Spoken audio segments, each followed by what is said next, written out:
देश भर में सभी प्रशासनिक अधिकारियों के साथ ही पुलिस, स्वास्थ्य कर्मी समेत सभी लोग कोविड नियंत्रण में जुटे हुए हैं। प्रशासन पर काम का दबाव है, लेकिन क्या इस वजह से साहब आम लोगों से बदसलूकी करने लगेंगे? आपने त्रिपुरा के डीएम साहब की हरकतें देखी। अब आपको ले चलते हैं छत्तीसगढ़ और दिखाते हैं कि सूरजपुर के कलेक्टर साहब का गुस्सा। जनाब निकले तो थे सड़क पर लॉकडाउन का पालन करवाने के लिए, लेकिन इस दौरान वो अपना आपा खो बैठे।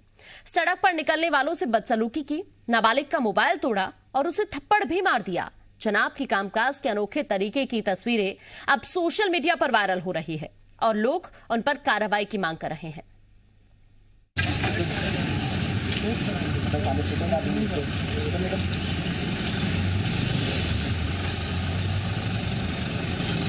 कौन सा टेस्ट कराने गए थे? अरे दादी का दे गया था, नहीं तो नहीं निकलते हैं अभी हम लोग घर से, इसीलिए नहीं है।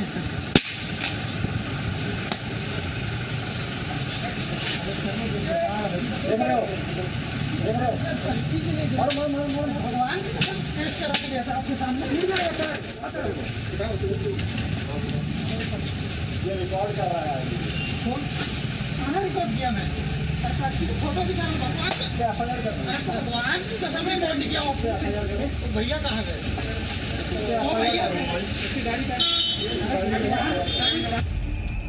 छत्तीसगढ़ के ये डीएम तो सनकी है। पहले मोबाइल तोड़ा, फिर थप्पड़ जड़ दिया।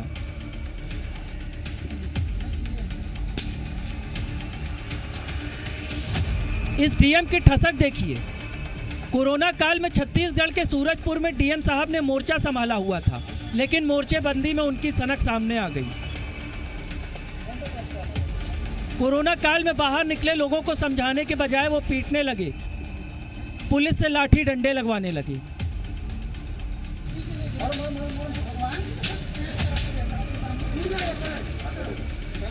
एक नाबालिग घर से दवाई लेने निकला था, उसे देख डीएम आग बबूला हो गए। लड़के ने पर्चा दिखाने की बात भी कही, लेकिन डीएम साहब ने गुस्से में आकर पहले मोबाइल तोड़ दिया, फिर पुलिस से लड़के को पिटवाया। डीएम की दादागिरी देखिए। पिटाई के बावजूद लड़के पर एफआईआर करने की बात भी कही। डीएम साहब को इतना तो पता ही होगा कि कोरोना काल में दवाई और जरूरी चीजें लेने के लिए घर से बाहर निकला जा सकता है, लेकिन डीएम साहब पर ना जाने कौन सी सनक सवार थी जो ताकत के नशे में चूर थे। एक नाबालिग को बेवजह पीट दिया। ये वीडियो वायरल होने के बाद डीएम साहब पर एक्शन की आवाज उठ रही है। आखिर थप्पड़ मार डीएम पर कार्रवाई कब होगी? लोग कह रहे हैं कि जैसे त्रिपुरा वाले सनकी अधिकारी पर एक्शन हुआ, वैसे ही इस डीएम पर भी कार्रवाई हो, जिससे समझ में आए कि सरकारी पद लोगों की सेवा के लिए है, न कि बीच सड़क पर सनक दिखाने के लिए।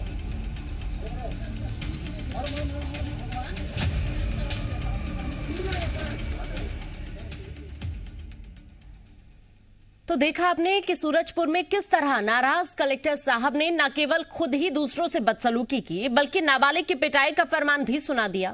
हालांकि जल्द ही दूसरों के खिलाफ कार्रवाई का आदेश देने वाले कलेक्टर रणवीर शर्मा खुद ही सवालों के घेरे में आ गए। उनके काम की तस्वीरें जल्द ही लोगों के सामने आ गईं। सोशल मीडिया पर उनकी कार्रवाई का वीडियो वायरल होने के बाद लोग उनके खिलाफ कार्रवाई की मांग करने लगे। अब विवाद बढ़ा तो साहब ने सोशल मीडिया पर वीडियो जारी कर सफाई दी और माफी मांगी।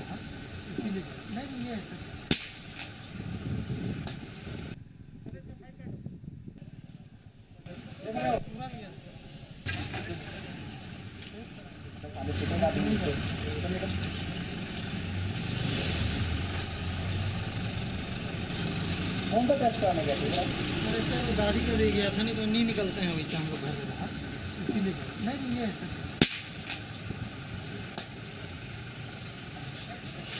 जब उनको रोका गया तो उन्होंने कहा कि मैं वैक्सीनेशन लगवाने जा रहा हूं।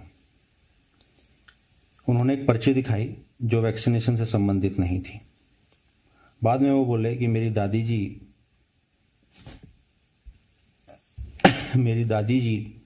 को मैं देखने जा रहा हूं। उन्होंने बदतमीजी की। मैंने आवेश में आके उनको एक चाटा मार दिया। मैं माफी मांगता हूं अपने इस व्यवहार के लिए। और ज्यादा जानकारी के लिए हमारे साथ हमारे संवाददाता सत्यप्रकाश लगातार बने हुए हैं। सत्यप्रकाश, तस्वीरें वाकई चौंकाती हैं। इतना गुस्सा क्यों आ गया कि थप्पड़ ही जड़ दिया एक शख्स को, और उसके बाद जब वायरल हो गया वीडियो तो माफी मांग रहे हैं। ये ऐसा क्यों व्यवहार?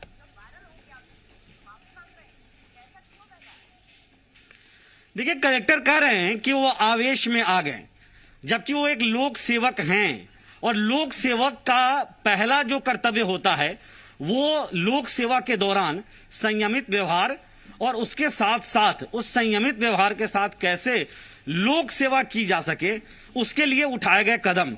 लेकिन जिस तरह का उनका व्यवहार दिख रहा है वो कहीं से भी संयमित व्यवहार तो नहीं कहा जाएगा। अगर कोई व्यक्ति वाजिब पर्ची नहीं भी दिखा पाया दवाई की तो क्या उसका मोबाइल पटक के एक कलेक्टर तोड़ देंगे? क्या उसे एक थप्पड़ जड़ देंगे? क्या उसे अधीनस्थ कर्मचारियों से लाठियों से पिटवाएंगे, डंडों से पिटवाएंगे? क्या इस बात की धमकी देंगे कि इसे गिरफ्तार करो क्योंकि वो वीडियो बना रहा है? ये आचरण एक लोक सेवक का होगा, ऐसी उम्मीद कोई भी व्यक्ति नहीं करेगा। और इसी तरह का आचरण जो तमाम वीडियो दिखाई दिए हैं उसमें दिखाई दे रहा है। इसीलिए ये सवाल लगातार उठ रहा है कि क्या कलेक्टर पे कार्रवाई होगी, और ये सवाल बहुत सारे लोग सोशल मीडिया के जरिए उठा रहे हैं और ऐसे उठा रहे हैं।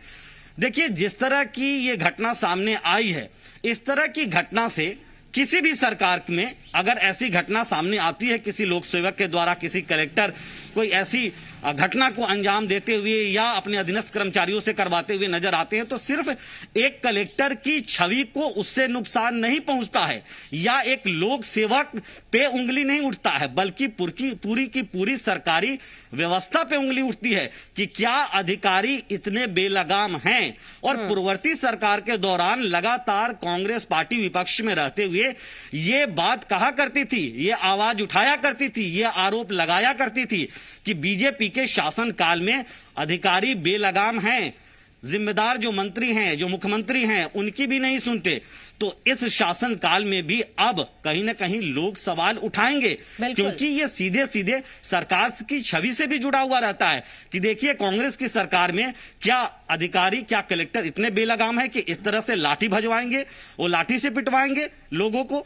तो ये अपने आप में इस तरह का मुद्दा है कि इस मुद्दे को लेकर सरकार जरूर अपने स्तर पे कुछ ना कुछ सोच रही होगी, क्या कुछ कार्रवाई होगी या इस माफीनामे के बाद माफी दे दी जाएगी, ये सब तमाम बातें अभी देखने को मिलेंगी। लेकिन जिस तरह का ये वीडियो सामने आया है, उसके बाद माफीनामा सामने आया है, उससे अब ये साफ तौर पे पुष्ट होता है कि आवेश में ही आके कलेक्टर ने इस तरह से न सिर्फ खुद ही थप्पड़ मारा बल्कि अपने कर्मचारियों से भी डंडे मरवाए। बिल्कुल, लेकिन सत्यप्रकाश, बड़ा सवाल ये भी बना हुआ है, आप पर एक जिले की जिम्मेदारी है, वहां के लोगों की आप पर जिम्मेदारी है। अगर कोरोना काल है, अगर उससे गलती हुई, जैसा कि वो कह रहा है कि वो दादी की दवाइयों के लिए जा रहा था, क्या आपको इतना गुस्सा आ जाएगा कि आप थप्पड़ जड़ देंगे? मोबाइल आपने तोड़ दिया, उसके बाद आप एफआईआर दर्ज करने तक की बात कह रहे हैं। अब आप करते हैं कि वायरल वीडियो हो जाता है तो आप माफी मांग लेते हैं। क्या अब कार्रवाई होनी चाहिए? ये सवाल लोग भी पूछ रहे हैं कि क्यों कार्रवाई अभी तक नहीं की गई है, और सवाल बड़ा भी बना हुआ है, क्या सिर्फ माफी मांगना काफी है? क्यों कार्रवाई नहीं? देखिए, मुझे लगता है ये मामला जरूर अब मुख्यमंत्री भूपेश बघेल के संज्ञान में भी आया हुआ होगा, क्योंकि सामान्य प्रशासन विभाग जो है उसके मुखिया खुद मुख्यमंत्री होते हैं। कार्रवाई क्या होगी ये देखने वाली बात होगी। लेकिन मैं सोशल मीडिया पे देख रहा था कई सारे कांग्रेस के नेता भी इस बाबत कार्रवाई की मांग कर रहे हैं। इसके अलावा भी अन्य पार्टियों से जुड़े हुए भी और आम जो लोग हैं वो भी लगातार कार्रवाई की मांग कर रहे हैं। ये एक बात हुई। दूसरी बात, जहां तक अगर हम कहें तो जिस तरह से ये पूरी घटना सामने दिखाई दे रही है, देखिए इससे इनकार नहीं किया जा सकता कि इस कोरोना काल की विकट परिस्थिति के बावजूद कई सारे ऐसे लोग हैं जो कोरोना गाइडलाइन का पालन नहीं कर रहे हैं। कई सारे लोग हैं जो मस्ती करने भी बाहर निकल रहे हैं, जरूरी काम नहीं हो रहा है फिर भी। कई सारे लोग हैं जो मास्क नहीं लगा रहे हैं, वाजिब दूरी नहीं रख रहे हैं अभी भी। लेकिन क्या उसकी ये सजा होनी चाहिए कि सार्वजनिक तौर पर चौराहे पर रोक कर अगर वो कोई वाजिब कारण नहीं भी देता है तो उस पर डंडे बरसाए जाए, उसको थप्पड़ से मारा जाए, उसका मोबाइल तोड़ दिया जाए, और वो भी कलेक्टर के द्वारा। ये कैसा उदाहरण प्रस्तुत होगा? अगर कलेक्टर खुद ऐसा रवैया अपनाएंगे तो उनके जो अधीनस्थ कर्मचारी हैं उनका रवैया कैसा रहेगा एक आम आदमी के लिए? ये अपने आप में बड़ा सवाल बना हुआ है। और इसीलिए इन सवालों का जवाब तलाश रहा है पूरा का पूरा छत्तीसगढ़। यहाँ से साफ हो रहा है कि आप पर इतनी बड़ी जिम्मेदारी और आपका व्यवहार कैसा, रौब दिखा रहे हैं आप।